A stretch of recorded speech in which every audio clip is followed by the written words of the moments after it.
Untuk video kali ini, saya akan tunjukkan cara untuk mendapatkan nilai principal dan juga future dengan menggunakan simple dan juga compound interest formula. Simple interest boleh dikirakan dengan menggunakan rumus berikut, iaitu principal didarabkan dengan tempoh masa dan juga kadar faedah ataupun I sama dengan P darab N darab I. Untuk mendapatkan future value daripada simple interest, kita boleh menambahkan nilai principal dan juga nilai faedah. Manakala dengan menggunakan rumus compound interest, kita boleh terus mendapatkan nilai future ataupun nilai F, iaitu P darab 1 tambah I kuasa N. Untuk mendapatkan nilai interest, kita boleh menolakkan nilai future dengan nilai principal. Berikut merupakan notation ataupun simbol yang akan digunakan di dalam pengiraan apabila melibatkan simple dan juga compound interest formula. Pertama adalah nilai P, iaitu merujuk kepada nilai present value ataupun principal value atau nilai duit pada masa sekarang. Manakala nilai F adalah nilai future value ataupun nilai duit pada masa akan datang. Manakala nilai N adalah merujuk kepada number of interest periods, iaitu sama ada bulan, tahun, hari, minggu dan juga lain-lain. I pula adalah interest rate ataupun kadar faedah atau kadar pulangan pada satu tempoh masa tertentu. Untuk masalah pertama, katakan satu syarikat ingin melabur sebanyak RM240,000 sekarang untuk pembelian mesin baru dalam masa 3 tahun akan datang. Berapakah jumlah pelaburan syarikat pada hujung tahun ketiga? Dengan kadar faedah 10% setahun pada kadar faedah simple interest.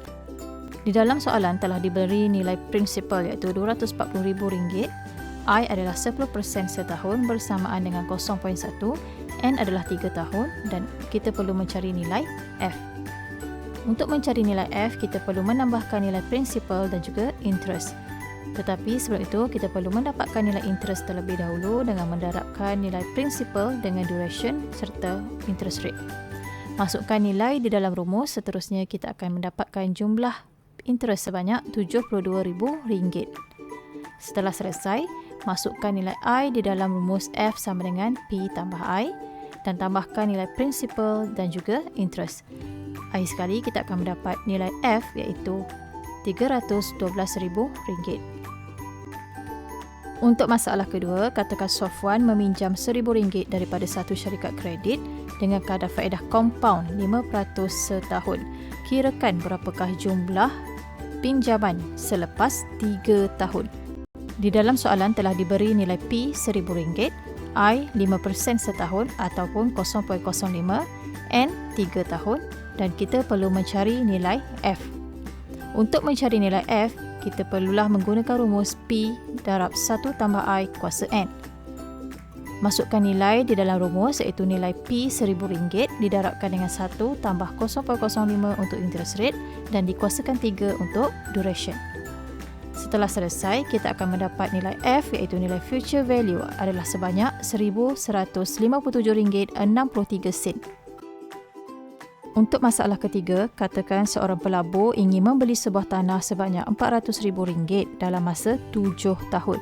Sekiranya nilai tanah tersebut akan meningkat sebanyak 10% setiap tahun, kirakan berapakah jumlah yang perlu dibayar sekarang oleh pelabur tersebut untuk pembelian tanah. Selesaikan menggunakan persamaan compound interest. Di dalam soalan telah diberi nilai F iaitu RM400,000, I 10% ataupun 0.1, N 7 tahun dan kita perlu mencari nilai P iaitu nilai harga tanah sekarang. Dengan menggunakan compound interest, kita akan menjadikan nilai P sebagai pemboleh ubah iaitu P sama dengan F darab 1 tambah I kuasa negatif N. Masukkan nilai di dalam rumus iaitu RM400,000 untuk F, 0.1 untuk interest rate dan juga N negatif 7. Setelah selesai, kita akan dapat nilai P sama dengan RM205,263,25. Untuk masalah keempat, katakan Danish merancang untuk meminjam RM20,000 daripada bank selama 5 tahun dengan kadar faedah compound 9% setahun. Kirakan berapakah jumlah selepas 5 tahun.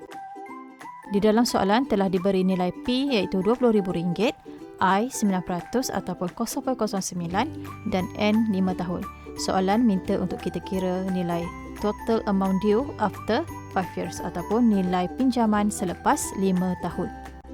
Dengan menggunakan rumus compound interest, kita akan terus dapat nilai F iaitu F sama dengan P darab 1 tambah I kuasa N.